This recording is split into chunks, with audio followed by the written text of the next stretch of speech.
President Juncker, Commissioners, distinguished guests, good morning to all of you. I'd like to welcome you to Malta at the start of Maltese presidency of the Council of the European Union. During my brief remarks, I would like to share my vision of the need for a more united Europe. Let me from the outset state that in order to achieve and to nurture meaningful unity, we need a stronger European Union.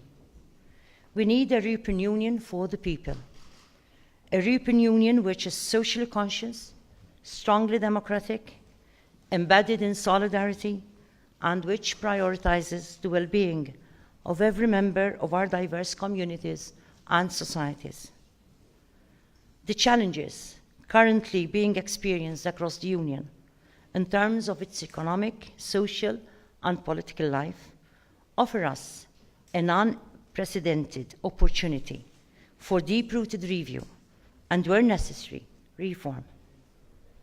I urge you to take this chance to adapt the structures and instruments of our Union so that they can fully embrace the real concerns of all those who call Europe their home.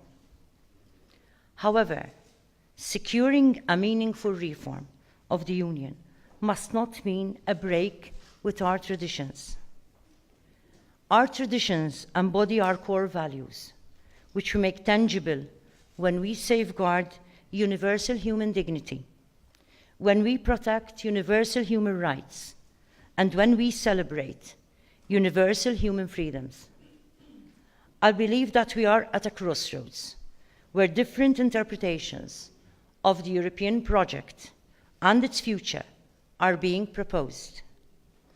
There are voices calling for walls to be built, for borders to be reinforced, for divisions to be reasserted. We cannot be silent or complicit when so much is at stake.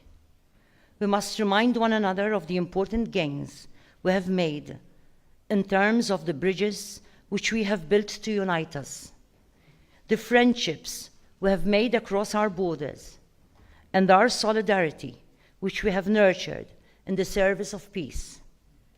We hear some people say that what is needed is a return to the values of our founding fathers. Here I would like to take a moment to remind us all that there is precious little talk of the founding mothers of Europe.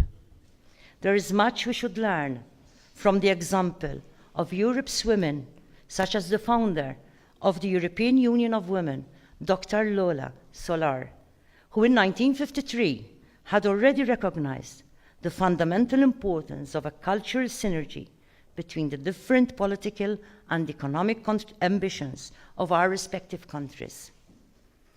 Yet placing our hopes in the past is just as misguided as walking blindly into an uncertain future. The most essential message of our founders is their great awareness of the need for friendship, for solidarity, and for peaceful collaboration amongst us all. I truly believe that the spirit of solidarity must be present throughout our lives.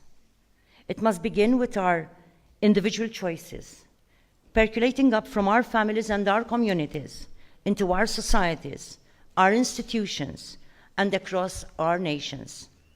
The power of the individual as a catalyst for transformation cannot be underestimated. We are the ones who must begin to make a difference by rejecting the structural oppressions which have allowed, according to the latest data from Eurostat, that 1 in 4 people within the Union are living at risk of poverty or exclusion. Without a Union which prioritizes the emotional, psychological, physical, and cultural well-being of its citizens, there can be no positive change towards greater equity, peace, and prosperity. I must note that the growing unrest, both political and social, which is sweeping across the world, has not left Europe untouched. We cannot allow certain individuals and communities to go on being systematically excluded, even if they are not the majority, from full and equitable participation in the life of our Union. This will only create environments of hostility, which will result in potential extremism and violence. We cannot tolerate the exclusion of others brought about by economic precarity, by social marginalization and stigma, by displacement, as is the case with refugees and vulnerable migrants, or the inequality experienced by certain individuals because of their faith traditions, their gender identity, or their sexual orientation. The founders of the Union worked to build peace and solidarity through our economic collaborations in order to lessen social tensions and reduce poverty. It is your responsibility to ensure that such collaborations continue, while also ensuring that the social values of Europe are reflected in the social and cultural lives of our communities and nations. You must revitalize the European project by ensuring that our institutions are connected to the aspirations of our peoples.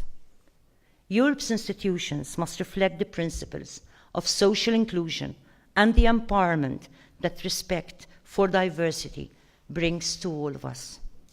We must work together to make our European family of nations a better place, where dialogue replaces division, where friendship triumphs over suspicion, where peace speaks more strongly than hostility.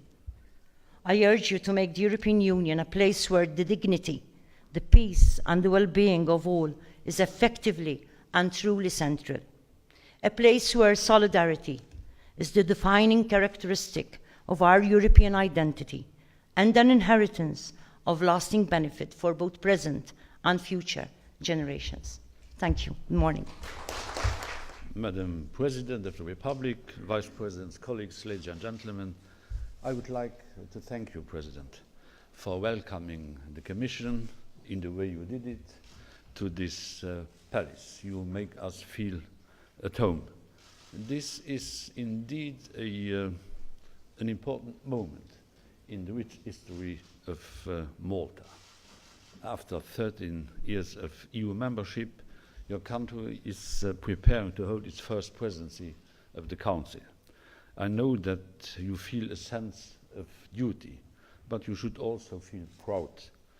It is clear to me that Malta is prepared in the best possible manner to run the Council's presidency. Malta may be a small country, but it is a country with great ambitions. Being a Luxembourger, I'm a specialist of smaller entities, and I know by experience that the presidencies of smaller countries very often are by far more successful than the presidencies of bigger countries, apart Italy, of course. It's close to Malta. That's the explanation. I was always asking myself, why is it possible that Italy is performing so well? Now I know it. It's close to Malta. This country, Madam President, is well placed to act as an honest broker. You said an honest and a neutral broker. No. Be an honest broker, but don't be a neutral broker, because we have neutral people enough in Europe. What we need is convinced people, as the Maltese are, because during your long and rich history, you are always building bridges between countries, I should say between continents, because you are in Europe the specialist for North Africa, and we do think that this is an excellent precondition to deliver a successful presidency. You were mentioning in your address the migration issue. When it comes to migration, I used to say here in the country, when campaigning in the European Parliament, everywhere, when it comes to migration, I feel Maltese, because the problem of refugees cannot be left to Greece, to Italy, to Malta. It is a European problem, and we need a European response of solidarity, and I would strongly urge your government to try to bring this issue as far as the way of delivering an answer to this issue to a final stage which would allow us to proceed in a proper manner. The relocation system is coming to an end by the end of this year, and it has not yet been really implemented. And we have proposed as a Commission a new system which is supposed to enter into force out of the 1st of January. But first we have to make sure that the relocation decisions which have been taken will be properly implemented. We are in total agreement with the 6 priorities the Maltese government laid down in its program, and I'm happy, personally happy, that the social dimension of the internal market, the economic and monetary union, is playing a major role in the undertakings of the Maltese presidency, and I'm convinced that during this Maltese semester the European Union will make all the progress a presidency can be able and capable to lead the European Union to. So I wish you the best luck, great success, and long live Malta.